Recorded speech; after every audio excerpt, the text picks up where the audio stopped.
Comme tous les ans à l'approche des fêtes, on se souvient des bons et des mauvais moments de l'année. Dans Sens Public, on a voulu faire le point sur cette année 2025 en France. Alors bien sûr, il y a les événements d'une importance capitale comme la victoire du PSG en Ligue des Champions ou encore le passage de Public Sénat sur le canal 8 de la TNT.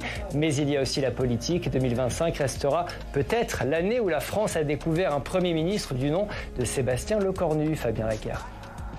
Pour 247 contre 232, l'Assemblée nationale a adopté. De justesse, les députés ont adopté mardi le budget de la sécurité sociale. En dégageant une majorité de compromis à l'Assemblée, Sébastien Lecornu réussit là où ses prédécesseurs Michel Barnier et François Bayrou avaient échoué. Une victoire pour celui qui promettait en arrivant à Matignon des ruptures. Et pas que sur la forme, et pas que dans la méthode, des ruptures aussi sur le fond. Sur la forme, ce proche d'Emmanuel Macron joue à fond la carte de la modestie, dans le rôle du Premier ministre en service commandé pour faire aboutir les textes budgétaires.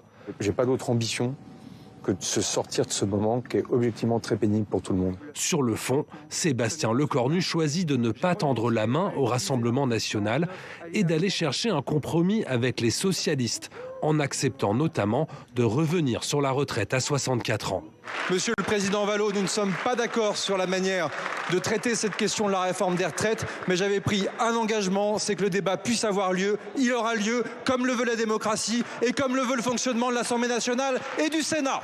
Mais le principal marqueur de sa méthode reste sans doute le renoncement au 49.3, un gage envoyé aux parlementaires, mais aussi une stratégie politique. Ne pas recourir au 49.3, c'est obliger les parlementaires à abattre leurs cartes et à abattre leur jeu, à montrer leur jeu. C'est aussi pour le Premier ministre une manière de mettre la balle dans le camp des parlementaires en disant c'est à vous de vous mettre à hauteur de la situation nationale est grave, la situation internationale est grave et c'est à vous de faire preuve de sens de l'État et de sens des responsabilités. Si la méthode Lecornu a permis d'arracher un compromis sur le budget de la Sécu, rien ne laisse prédire le même scénario pour le budget de l'État.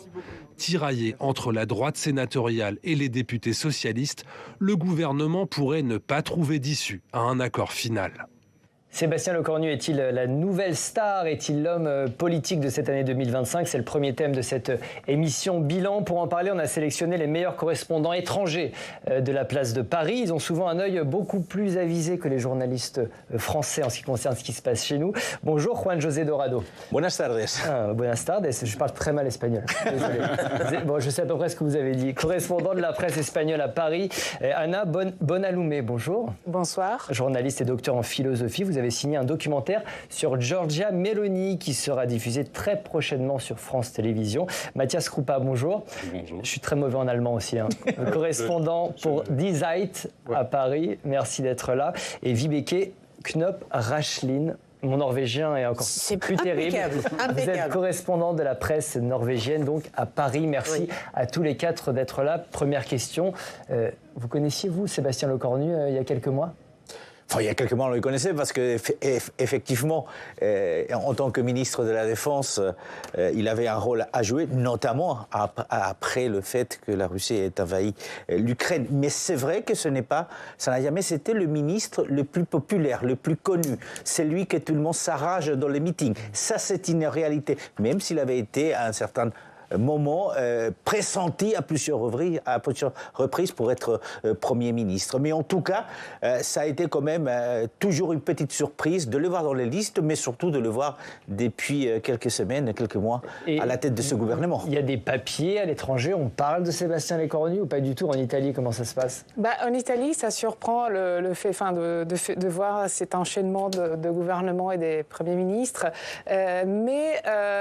Disons, ça surprend le fait que ça vienne de la France, alors qu'en Italie, on est habitué à avoir des présidents du Conseil ou des gouvernements qui sont nommés, des présidents du Conseil qui sont nommés, puis remerciés, puis rappelés. Donc, on voit ces jeux de nomination et d'instabilité très souvent en Italie. On est habitué, mais c'est vrai que ça a beaucoup étonné l'Italie de voir que cet enchaînement et ces retours en première ligne du Premier ministre Sébastien Lecornu. Oui, parce que 2025, c'est effectivement la vraie fausse démission de Sébastien Lecornu. Regardez, mi-octobre, le gouvernement Lecornu 1 n'aura tenu que 14 petites heures. Écoutez.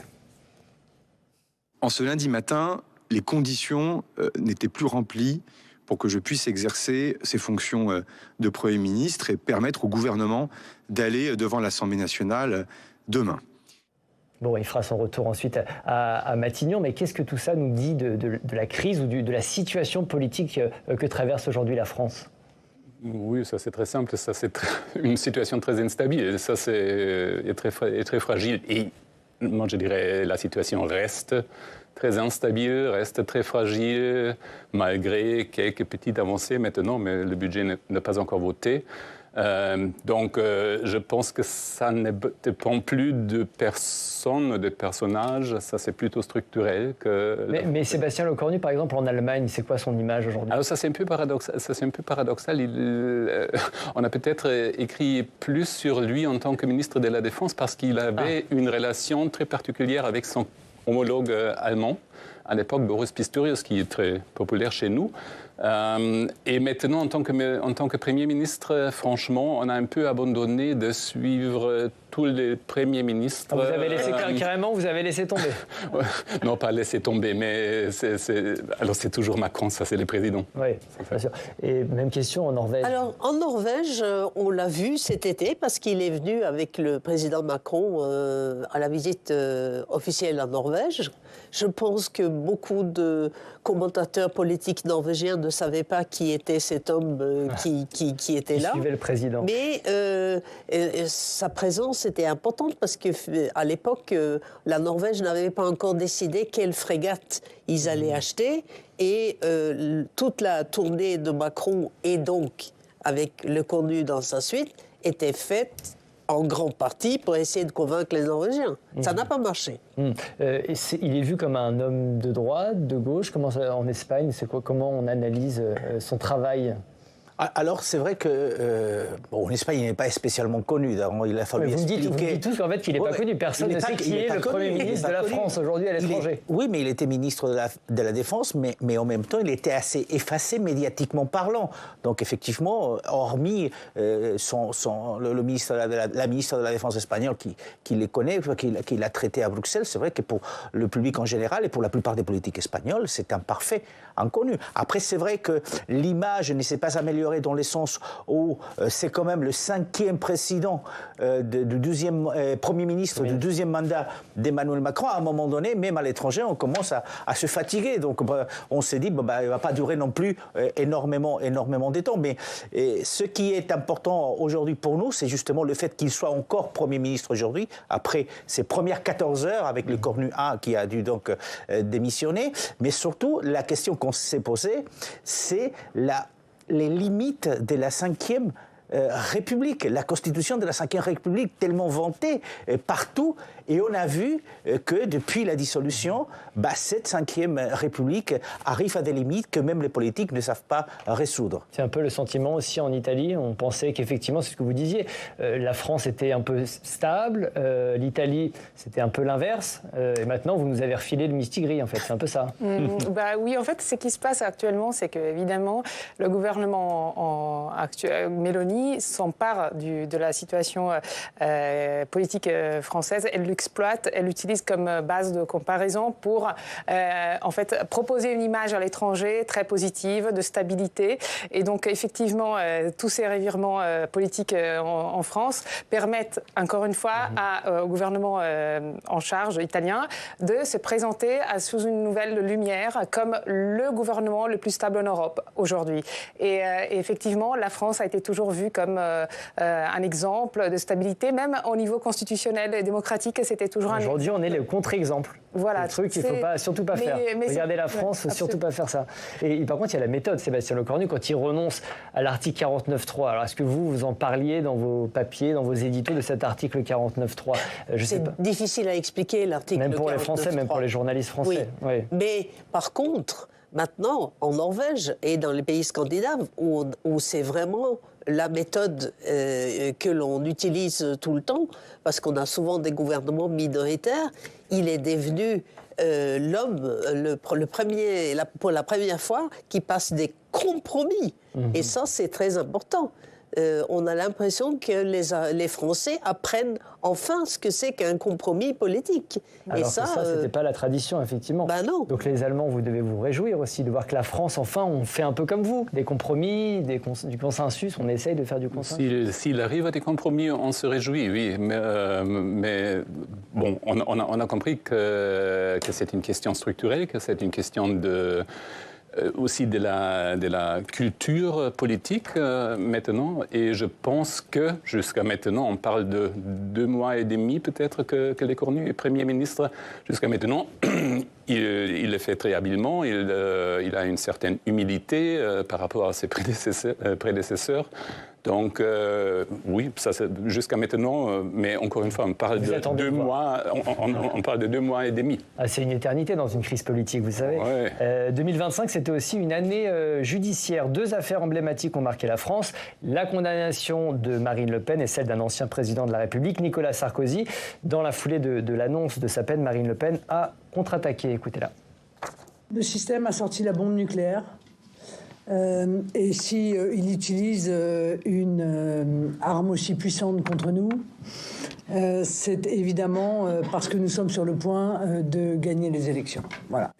C'est la condamnation de Marine Le Pen en première instance. Je rappelle sa peine, 4 ans de prison, dont 2 avec sursis, 100 000 € d'amende, 5 ans d'inéligibilité avec exécution provisoire. Son procès en appel aura lieu en début d'année prochaine. Comment cette condamnation, cette affaire a été perçue à l'étranger, peut-être, je ne sais pas, en Espagne? Comment on a traité cette condamnation d'une des favorites à l'élection présidentielle de 2027? On a suivi les différents devoirs avec la justice de Marine Le Pen. Depuis le temps, on savait que cette condamnation lui pendait au nez. Donc on n'a pas été surpris qu'effectivement elle soit condamnée par les tribunaux. Ce qui nous a surpris peut-être le plus, c'est la réaction de la classe politique, essayant même de modifier les lois pour qu'elles ne puissent pas aller en prison.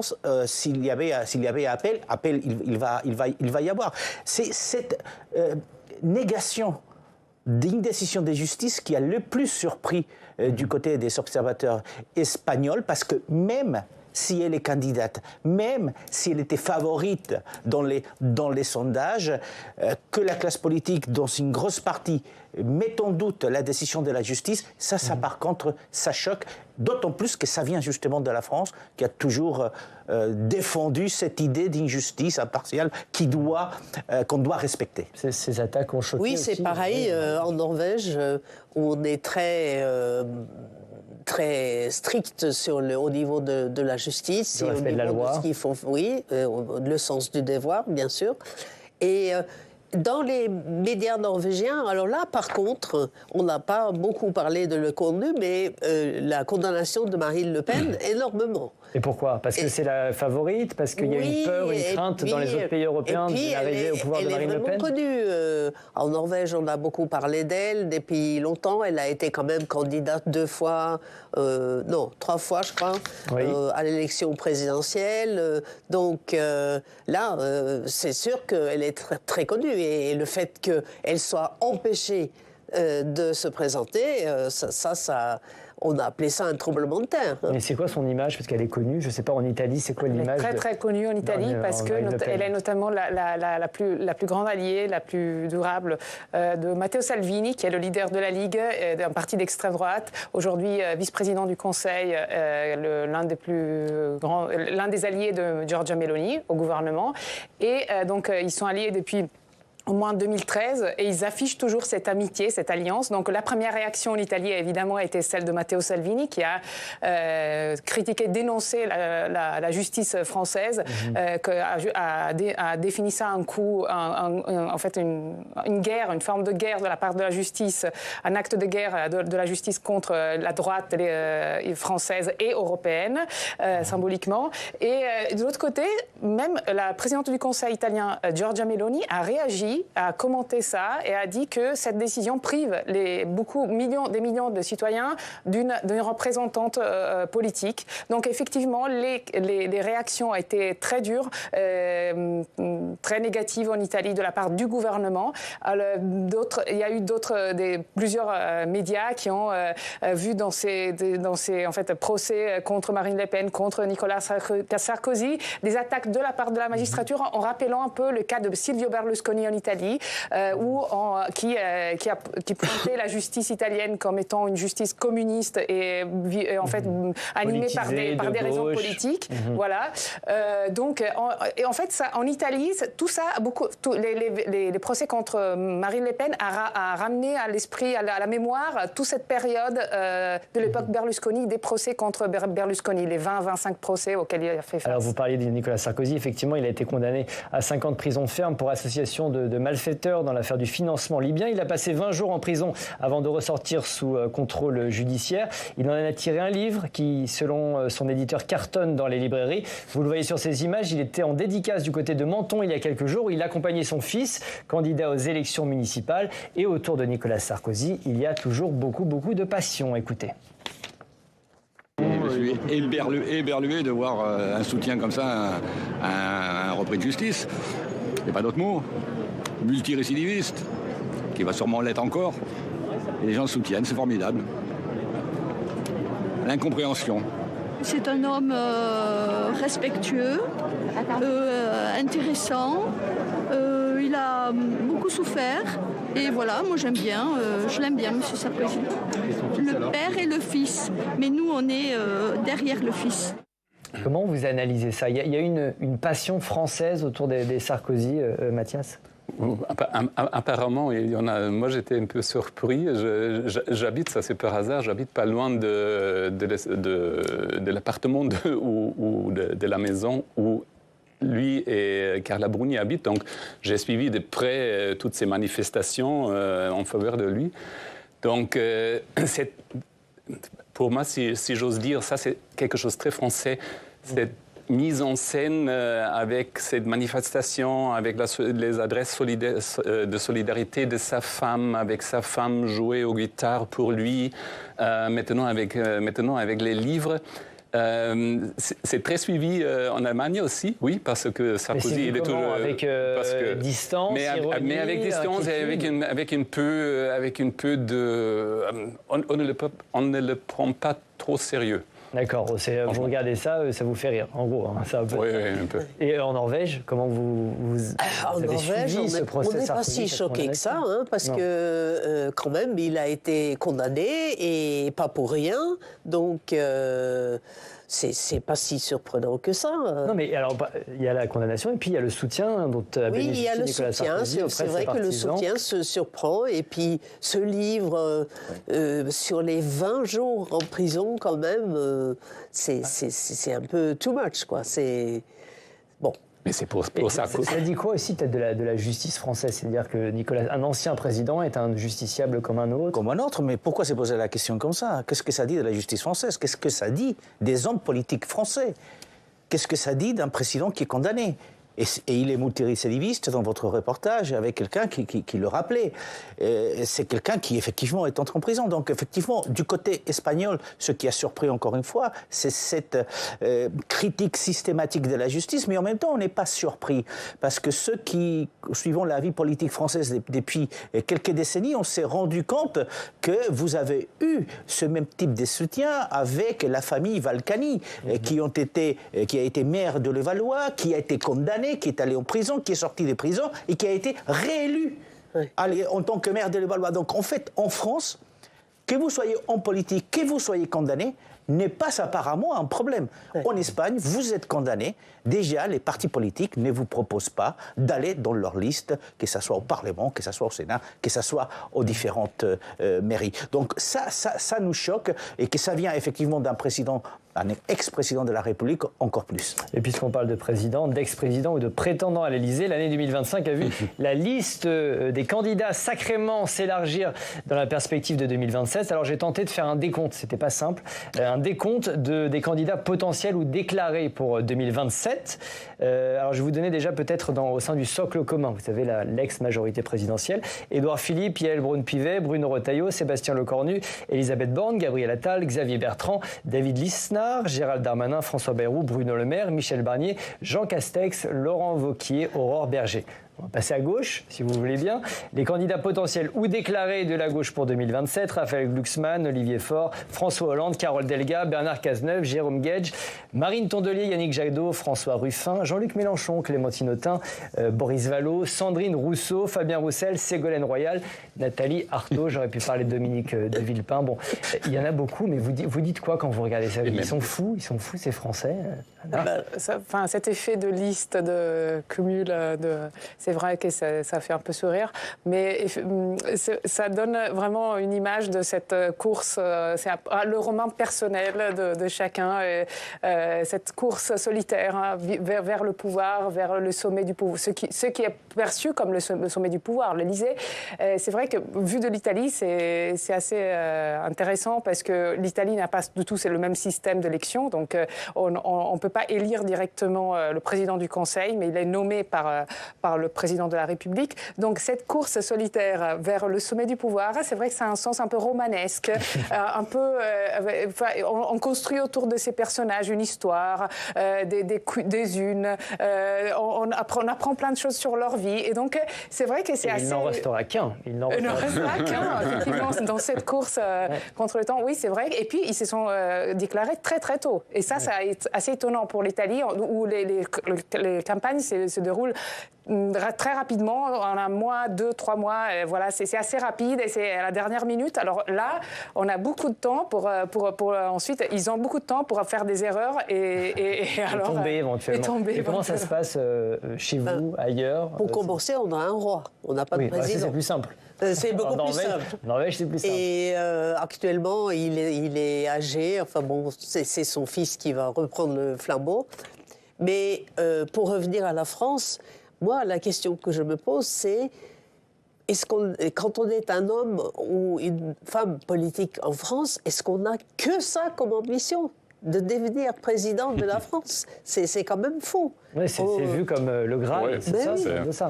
C'est dans un système présidentiel, ça c'est les présidents, la présidente. Non, je pense que ça c'est très particulier ici en France. Ça c'est un résultat de système présidentiel et ça reflète maintenant les fragmentations dans les différentes camps politiques, parce que vous l'avez bien fait, le décompte, même au sein de la gauche, même au sein du camp du centre, il y a tant de candidates. Donc, je pense que ça, c'est vraiment... Et même au sein du Rassemblement national, on a maintenant 2. Oui. Alors, pas déclaré, pas officiellement, mais... Vous ne les avez pas mentionnés, je crois. Ah oui, vous avez raison. Marine Le Pen et Jordan Bardella, si ça avait échappé à l'un de nos téléspectateurs. Et puis, j'avais ce sondage que je voulais montrer, ce sondage de nos amis de l'IFOP sur le regard des Français sur l'élection présidentielle. 89% estiment que l'élection présidentielle est trop centrée sur les personnes et pas assez sur les idées. Vous êtes d'accord avec les Français, j'imagine? Bah oui, mais c'est la Constitution de 58. Hein. C'est comme ça, c'est le système que vous avez choisi. C'est vrai que du côté espagnol, on est plutôt comme le système italien, c'est-à-dire ce n'est pas la personnalisation, ce n'est pas l'incarnation de la République dans un homme. Non, c'est un système de partis. Donc, mais j'imagine qu'il y a aussi des ambitions politiques. Bien sûr. J'adore l'Espagne, mais j'imagine qu'il y a aussi... Parce que chaque parti, à la tête de chaque parti, vous avez un secrétaire général ou un président qui est le candidat naturel. À l'époque, en France, c'était un peu le même système. C'était Jacques Chirac, c'était Mitterrand. Donc, à chaque fois, c'est comme ça. Et donc, en Espagne, on n'arrive pas à comprendre comment vous pouvez avoir... il faut créer un tableau Excel et mettre tous les noms. Vous avez 50 candidats un an avant. Et ça, c'est impensable pour un système comme l'espagnol. Anna. Moi, je pense que ça, effectivement, c'est pas qu'un phénomène français, c'est beaucoup plus étendu. Je pense que c'est plutôt le reflet d'une situation sociale et politique où, effectivement, il y a une personnalisation de la politique très très forte où aujourd'hui c'est le corps du leader et c'est vraiment la personnalité du leader qui fait gagner un parti, qui permet de faire gagner un parti et les idées. Et il y a plus de temps, il y a plus de tentatives de faire passer des idées parce qu'on est vraiment habitué à consommer de l'information et des idées de manière, à la manière slogan, aux didascalies de post Instagram. Donc aujourd'hui, effectivement, c'est un peu le reflet de notre manière de faire de société, en fait. Donc ça ne m'étonne pas vraiment. Même en Italie, on a des personnalités, des leaders comme Matteo Salvini ou d'autres personnalités qui ont porté le parti par leur corps, leur énergie et leur personnalisation du pouvoir. Donc, et les réseaux sociaux, et beaucoup les réseaux sociaux pour Matteo Salvini. Et puis bon, juste quelques mots peut-être d'Emmanuel Macron, c'est le président sortant. Quelle image il va laisser à l'étranger,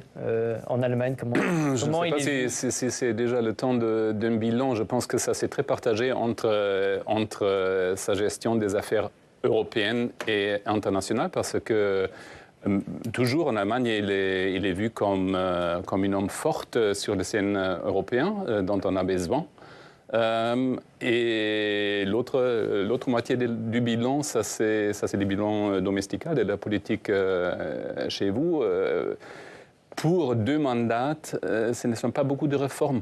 Pour 2 mandats, ce n'est pas énorme. C'est comme ça qu'il est perçu. Il n'a pas fait suffisamment. Il n'a pas fait assez de choses. C'est ce que vous nous dites. Oui, tout à fait. Et bien sûr, ça c'est la même discussion comme chez vous. Depuis la dissolution, il a ajouté à la fragmentation et il a ajouté à l'instabilité du pays. Vibiquet. Et maintenant, sa seule réforme, importante, à laquelle il tenait vraiment, et qui a été promulguée, débattue, il y a eu des grèves et tout ça, sur les retraites. Oui. Apparemment, maintenant, elle est mise au placard. Hein.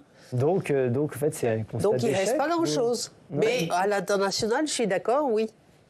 Donc à l'international, je pense que c'est là où il va réussir le mieux parce que c'est un pro-européen.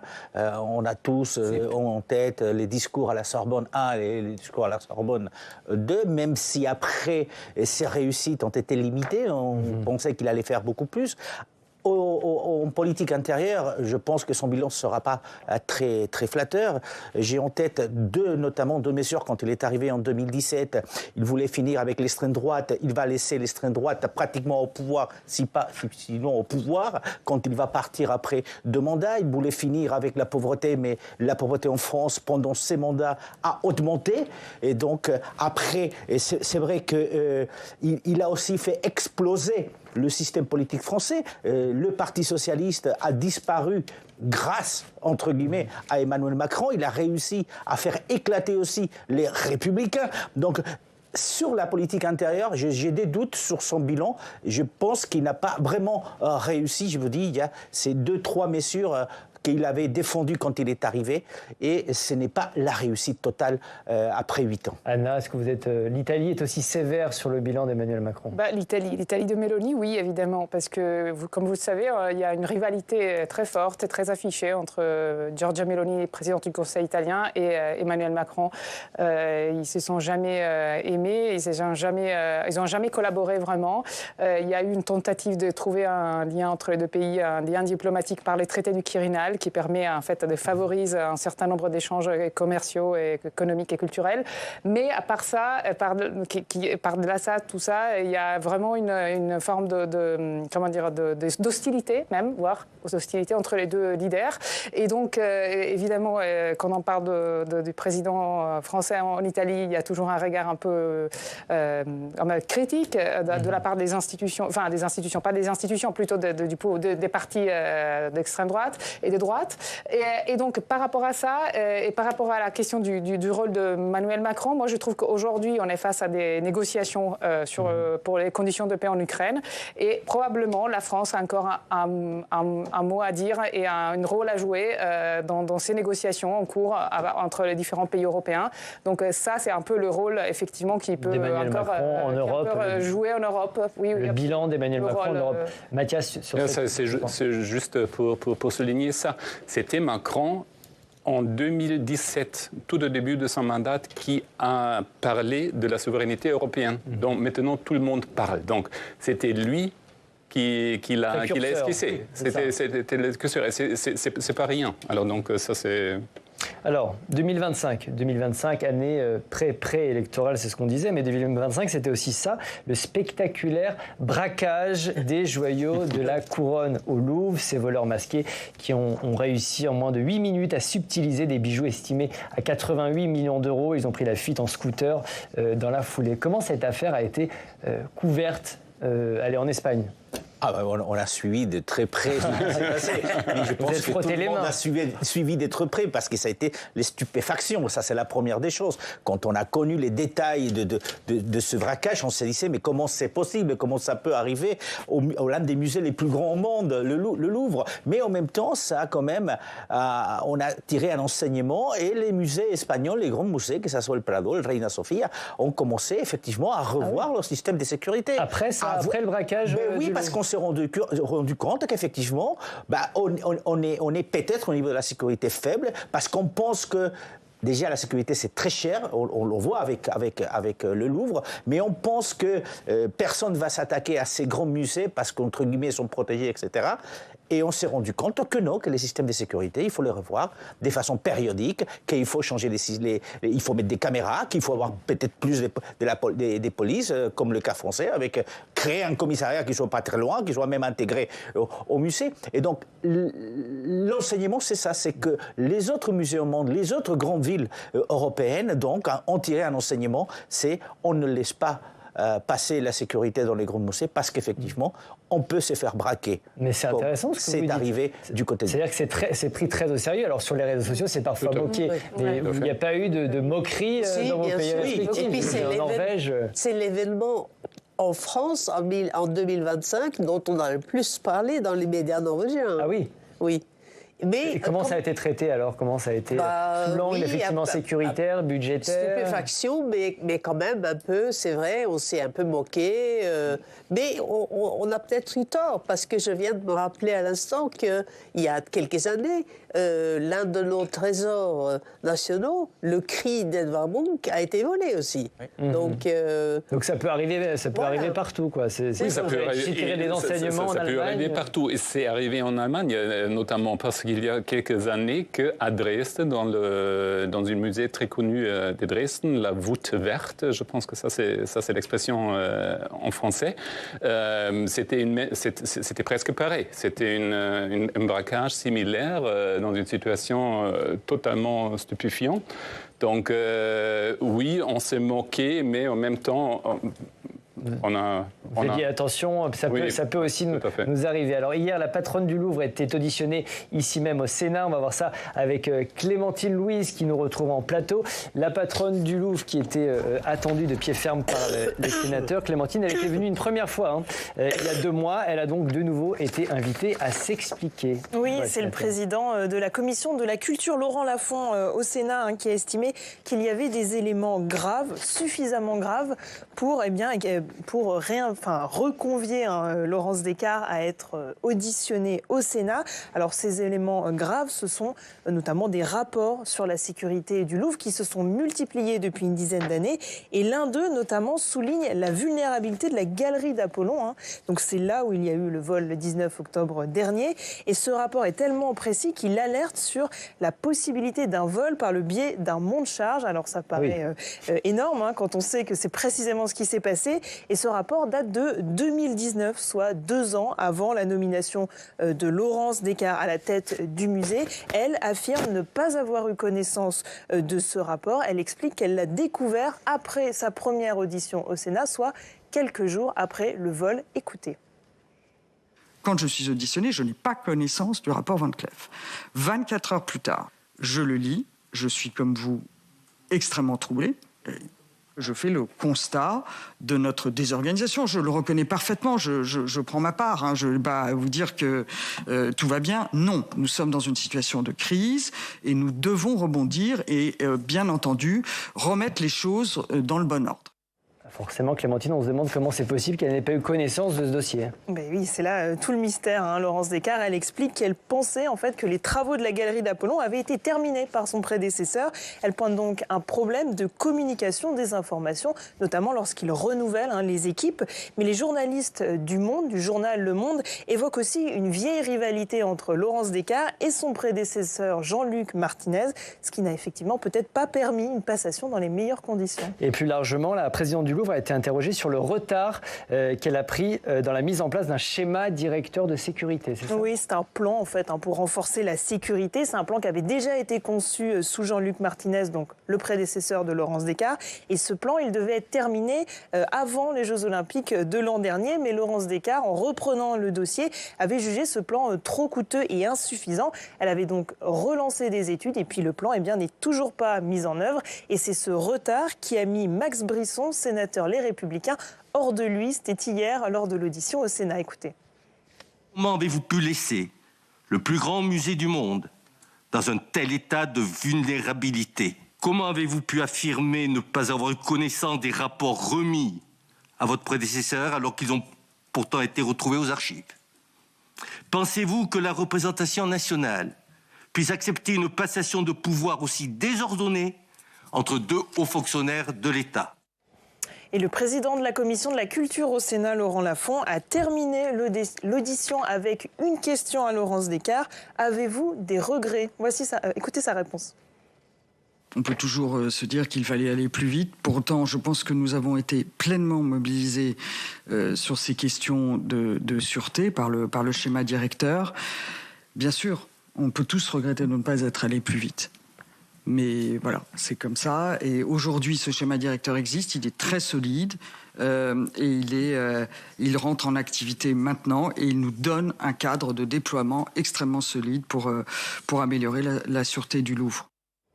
Et Laurence Descartes sera désormais épaulée par celui qui a piloté la reconstruction de Notre-Dame de Paris, Philippe Jost, la ministre de la Culture. Rachida Dati l'a nommé à la tête d'une mission de réorganisation du musée du Louvre. Affaire à suivre. Merci beaucoup, merci pour toutes ces précisions. Fin d'année oblige, je vous ai demandé à tous les quatre de faire un top flop sur les événements qui ont marqué l'année 2025 en France. Quel événement a marqué en bien ou en mal cette année 2025? On commence avec vous. Le top de la semaine? Enfin, pas de la semaine, d'ailleurs, de l'année, du coup. L'année 2025. Le top de l'année, c'est quelque chose dont on a très peu parlé. Et justement, parce qu'on a très peu parlé, c'est les post-Jeux Olympiques. On a oublié que les Jeux Olympiques à Paris n'ont pas été déficitaires, ce qui est extrêmement rare dans le monde de l'organisation des Jeux Olympiques.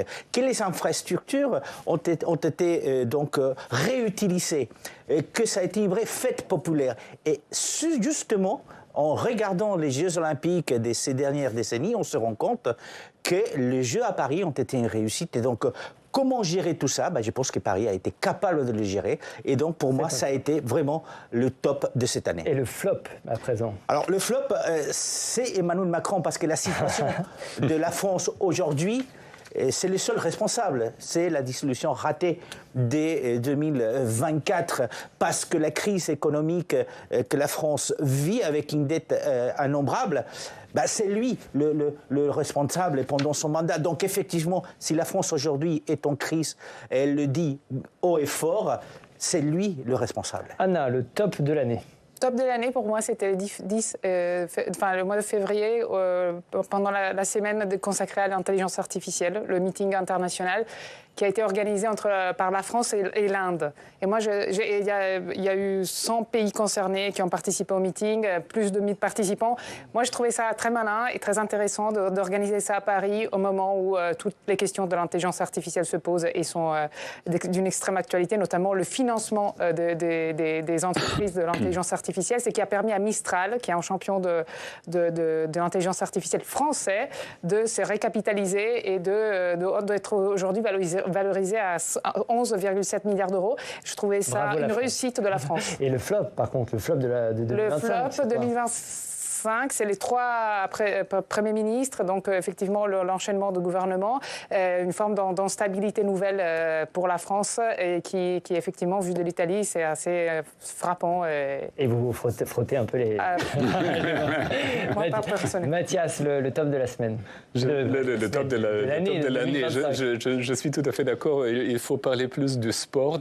Alors, ce sont peut-être 2 tops de l'année parce que c'était le PSG pour la première fois gagnant de la Ligue des Champions. Et à titre personnel, encore plus, c'est Loïc Boisson, la fameuse joueuse au tennis, parce que j'ai eu la chance de passer pas mal d'heures à Roland-Garros et j'ai suivi ces matchs et c'était vraiment étonnant. Et le flop, vous n'avez pas de flop? Si, vous avez des flops. Oui, alors on a déjà parlé de l'année judiciaire. Et encore une fois, à titre personnel, j'ai passé trop de temps dans des salles d'audience. Donc, oui, vous en avez marre. Vous en avez marre de ces condamnations. Je suis un peu marre. J'aimerais plus de me déplacer dans votre beau pays, mais je suis toujours pressé de passer mon temps en tant que correspondant dans des salles. Si la justice fonctionne, j'ai envie de vous dire, tant mieux.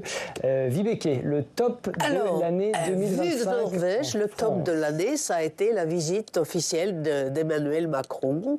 Parce que je crois que ça faisait 30 années, ou peut-être même plus que ça, qu'il n'y avait pas eu de visite d'un président français. Donc c'était quand même énorme.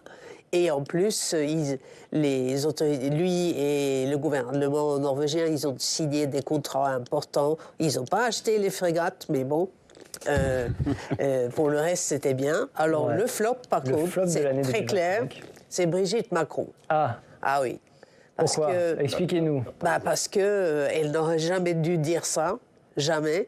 Alors oui, il faut rappeler le fameux dérapage. Elle est allée au spectacle d'Harry Habitant et il y a eu une perturbation par des féministes parce qu'il a été accusé de viol.